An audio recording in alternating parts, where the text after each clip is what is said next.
Yeah, I am.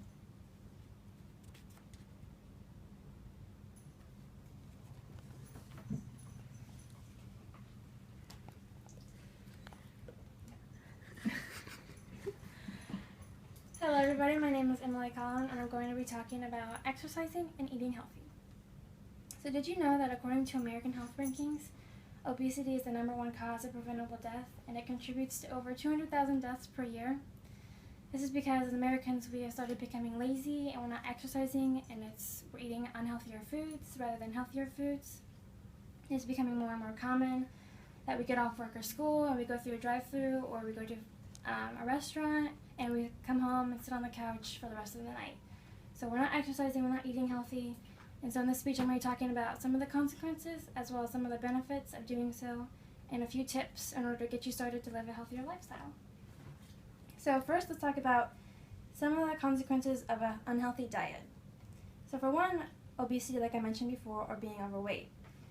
This is due to the restaurants having larger portions or the fast food restaurants being around almost every corner, and a lot of junk food is always surrounding you in the grocery stores or just anywhere on TV. And being overweight puts stress on your body and increases your chance of other health problems. Now, having an unhealthy diet can also cause type 2 diabetes. It develops when somebody consumes too much sugar-rich foods and refined grains. There's a lot of complications that come from type 2 diabetes, which include eyesight problems, sores and infections on your feet and skin, high blood pressure and cholesterol, damaged nerves, digestion problems, kidney damage, and many, many more. Now, it also causes heart disease. This develops when you consume too many foods that are high in sodium and fat. And this can lead to higher blood pressure and cholesterol, and after time, it can put pressure on your heart, which can lead to a heart attack or a stroke, and eventually, if you didn't die from that, from death. And a lot of people don't think about what they're putting in their mouths can kill them, but it can have severe consequences. Now, some of the consequences of not exercising are having weak bones. If you don't exercise, after time, your bones will succumb to arthritis and osteoporosis. It can also give you little energy. I'm sure a lot of you notice that when you don't exercise, after you go up some stairs or go on a longer walk, you get out of breath easily. I know when I went up to JC on the hill, I was out of breath really quickly and I was like, I need to work out. And it'll be harder for you to carry out day-to-day functions due to this. And that can also cause depression and anxiety. According to the Association of Anxiety and Depression, people who don't exercise have higher rates of depression. And they concluded that people who do exercise are 25% less likely to develop an anxiety disorder. So by exercising, you can help calm your mind and just relax your life more in general. It can just be a happier life.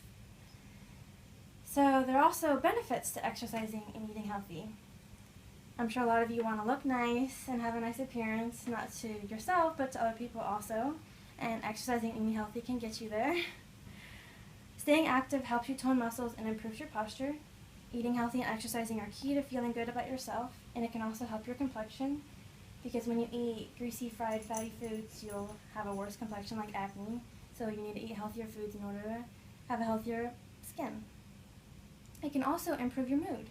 A small workout at the gym or a short walk can help you feel more relaxed and just clear your mind of all the stress of life. According to Mayo Clinic, physical activity stimulates various brain chemicals that can leave you feeling happier. And it can also help you sleep better if you're a light sleeper or if you have trouble just going to sleep in general. Exercising can help you, except you have to make sure not to do it right before you go to sleep, else it can awaken your body. It can also prevent cancer and Alzheimer's disease. According to the American Cancer Society, people should eat a diet with an emphasis on plant sources in order to take steps in preventing cancer. They also suggest that a person's diet plays an important role in preventing Alzheimer's disease. Now for a few tips in order to start living a healthier lifestyle. First, according to the United States Department of Health and Human Services, in order for your diet to be healthy, it consists of vegetables, fruits, whole grains, low-fat dairy products, and lean meat. A person must also reduce their intake of sodium, sugars, saturated fat, and cholesterols. They also suggest that you should try to prepare your meals ahead of time.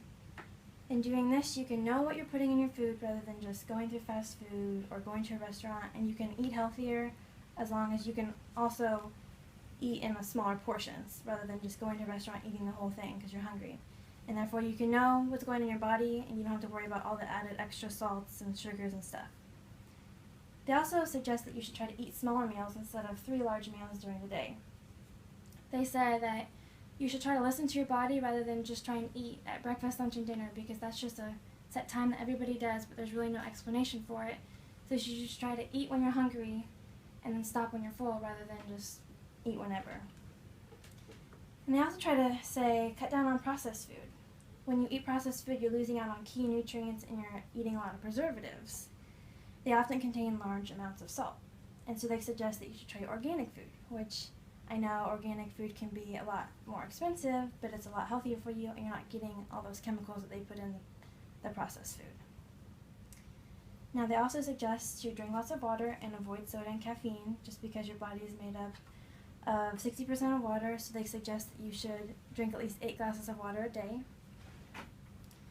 And according to Center for Disease Control and Prevention, people should be active for at least 2.5 hours per week. They should include activities that increase their heart rates and breathing and strengthen their muscles. You should also try to plan a flexible workout schedule and stick to it. And doing this, instead of having like a set workout schedule, you should make it flexible, because then if it's set and you can't make it during that time because you get busy or just something happens, then you just won't go. But if you make it flexible, like, oh, I need to work out sometime today, then you're more likely to stick to it. And they also suggest that you should do activities that you enjoy, because then you're more likely to want to do it. Because if you do it something that you don't enjoy, like running or something, then it's more like a chore than it is an activity for you. So you should plan like fun exercises like dancing or something like that. And they also say that you should have a buddy, because if you have a workout buddy, then you're more motivated to continue to work out because somebody's depending on you.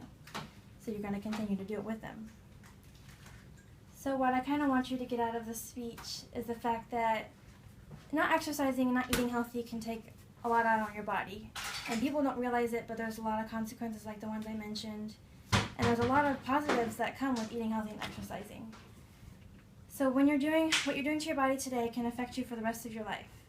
So I suggest you guys to start exercising and eating healthy today. Thank you all so much.